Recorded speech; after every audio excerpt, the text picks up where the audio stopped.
Okay, we're moving on to part 2 because I've added a few things to my little design here. I have made my feathers that are going to go on the back. I'll show you those. So I've detailed them a little bit. They are needing a little bit of smoothing, but I'm going to attach them first and then smooth them a little bit later. I have also added details on the back so that they look good from the back as well. I'm going to set that off to the side so that I can show you the different things that I've done. So I've added feet, and I've carved in a little mouth. I've also smoothed the inside a little bit more. And what I did was I used a rib to smooth different areas on the inside and on the out. And I also have used this rib to help to smooth the inside. Like when I was smoothing the coils in, I just kind of rubbed it like that to smooth the coils in. So all of these pieces have been attached with hatching and a little bit of water.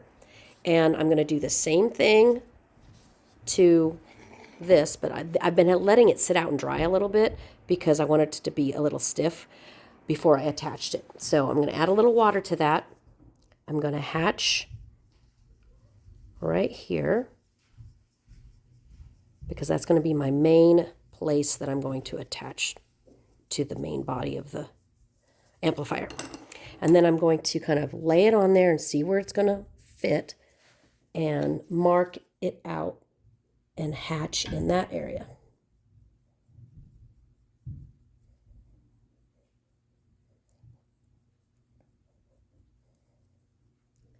I'm just making sure that I get it really roughed up, just like that, so it matches. And then I'm going to attach that. And I'm going to put my hand on the inside so I can really press it in. They're wanting to flop a little bit, but that's okay. I'm going to smooth that to the outside a little. I'm going to use my rib to help attach to the main body. I can always recarve some of those feathers, but I want it to really stand up.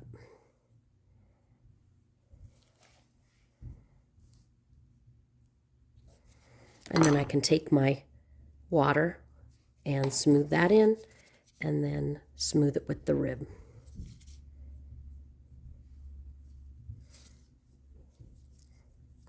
Okay, and then I can do that same thing to the back here.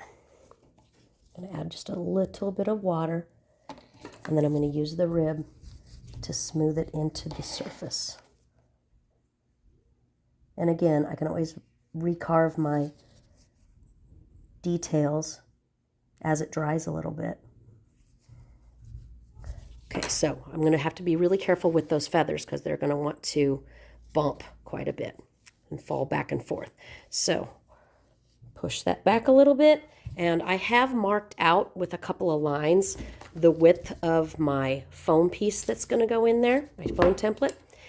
But you can see that it's not perfectly straight. So I'm just going to try to make a straight line as I cut through, and I can always re-measure it. I'm going to go all the way down to the feet on my legs there, and I'm going to go out and I'm going to kind of hold this in place, and then I'll just check it to see if it's the right width after I get done cutting it out. Okay, and I'm just going to remove that. And then I'm going to test it here to see if that'll fit.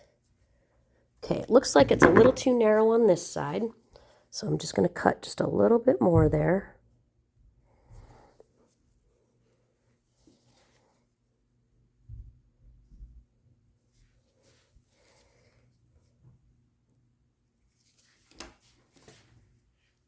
And you want to make sure that it's down far enough so that it will support a phone as big as this. My phone's pretty big. So if you set it in there, it looks like maybe it's needing to be narrowed up a little bit because it got wide while I was pushing on it while I was carving. So if your phone doesn't want to get supported by those bottom pieces, it probably just needs to be pushed in a little bit. Okay, so I think that's going to work. Again, I think this maybe needs to go down a little farther because my phone is sitting in there crooked. So I'm going to carve this down just a little bit more.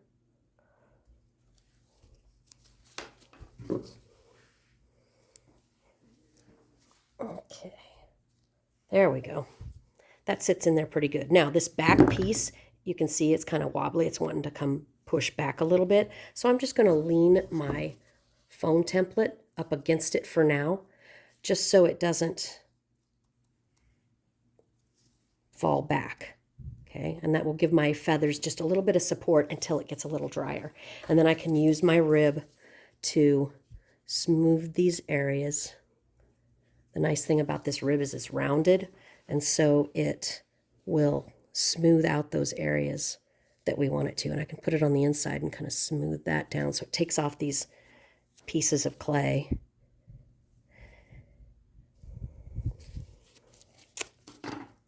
So right there, I think that that is it. And so what I'm going to do when this is all dry, I'm probably going to do some underglazing, and I'll show you what that looks like so that you can see how to finish it up. Happy carving!